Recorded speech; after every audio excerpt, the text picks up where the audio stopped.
On August 8, 2014, the World Health Organization declared a public health emergency of international concern on Ebola.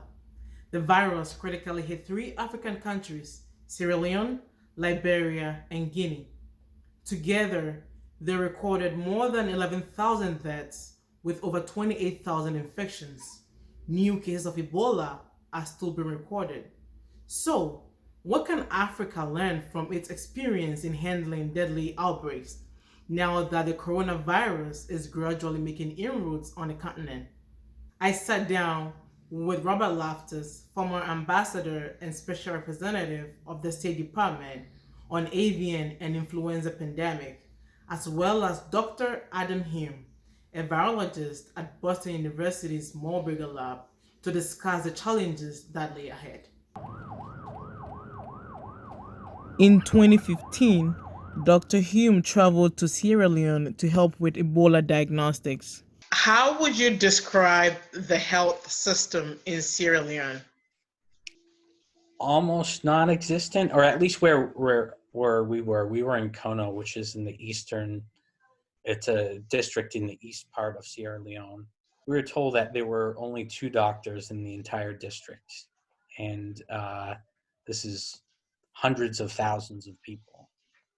And there are two doctors in the capital, and that was it. And beyond that, there were some nurses, but not a lot. We didn't have the space or money for a centrifuge in our testing unit, so we used the salad spinner. So you put the plates in there and pump the salad spinner really fast, and all the stuff goes to the bottom, and put the machine, and it worked.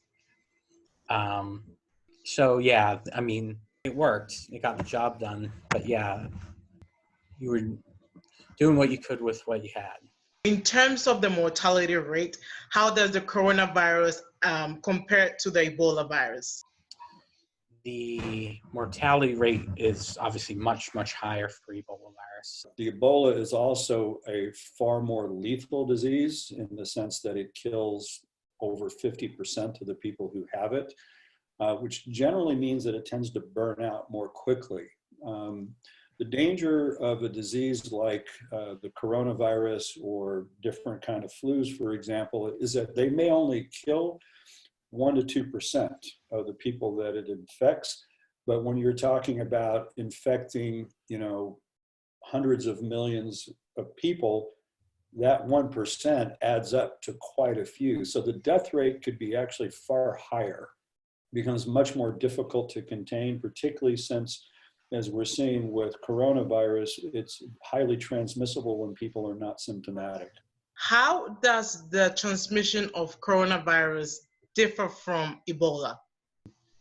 The virus is in these little droplets because it's coming out of your lungs, where the infection is primarily in the lungs. It's transmitted. You breathe it in, you get it into your lungs. Whereas Ebola, for the most part, requires direct physical contact and sharing of body fluids, whether that's blood or saliva. What did you learn about Ebola that could be applied to handling coronavirus in areas like Guinea, DRC, and Liberia, and to some extent the continent as a whole? One of the most effective tactics in 2014 on Ebola was the very strong contact tracing. So anybody who had been in contact with anybody who had been in contact with somebody who may have been infected with Ebola was tracked down, put into quarantine until it was shown, past the incubation period, until it was shown that they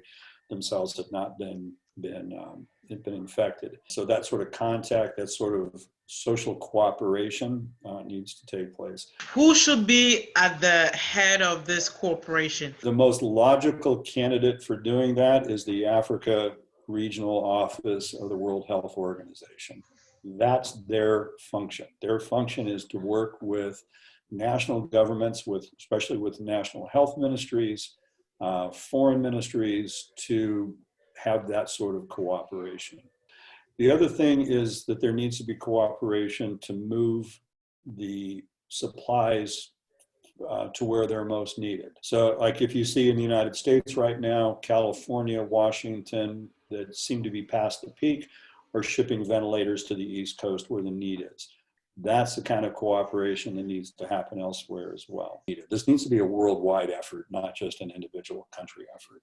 So in your estimation, how aggressive do you think that these countries are in handling coronavirus?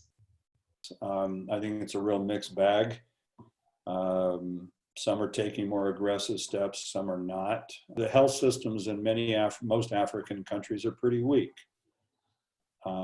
There's not going to be a lot that they're going to be able to do in the meantime. One of the things that they can think about doing is even things like homemade masks to wear in public would probably be a good idea to start getting people working on either making their own or making them for distribution. As a researcher, what did you learn about Ebola that could be applied to handling coronavirus right now? Structurally, they're somewhat similar. They're both somewhat large viruses, so detergents work very well. I know people use a lot of ethanol sanitizers, and that kind of works, but detergents work better. How far are we from getting a vaccine for coronavirus? So there are dozens and dozens of vaccines that people are trying to develop. How close any of those are to being licensed, mass-produced, and actually used for vaccinating people, minimally 3 or 4 months. The number I've heard most frequently from people that I trust have a better idea than I do is like next spring. So with what you've just described, that we're about a year away from getting a vaccine, and then the description you gave about the Sierra Leonean healthcare system, what impact do you think this is going to have on such a country? You'll see most people in those countries are going to be infected because this spreads fairly easily. Consider, I'm just thinking of Sierra Leone. People are very physical. People like to give hugs. People like to shake hands and hold each other's hands. And that's very common. I imagine that many people in Sierra Leone will die from this SARS coronavirus too. Yeah.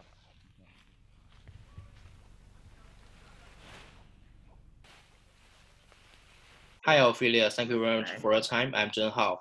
Thank So you. my first question is, why do you come up with this idea to relate the coronavirus to the Ebola virus together? So first of all, Ebola virus was the last epidemic that happened in Africa. So I was really concerned with the rate at which coronavirus was affecting people. So looking back here at the US, where they have pretty good healthcare system, look at what is happening here. So I was a little bit concerned. Okay, what could be the problem? What could they then learn from handling Ebola virus and then transfer that in the absence of a better healthcare system relative to that in the West or anywhere else?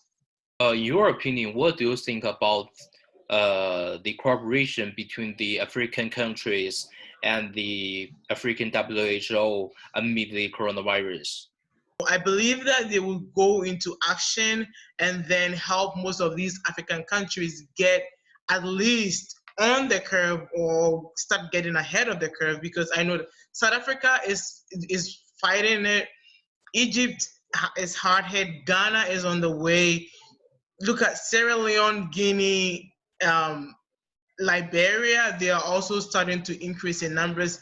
The World Health Organization says that Africa is going to be seeing a higher number. The peak is going to come in the near future. So, I believe that they are aware of that, and then they're doing anything they could to help most of the African countries. The last time I checked, Nigeria has 0 coronavirus cases. We don't know whether they're going to record new cases. So I believe that if things are done really quickly, they are actually going to survive this pretty much better than the West has. Okay, thank you very much. Thank you, Jen Hao, for having me. Thank you.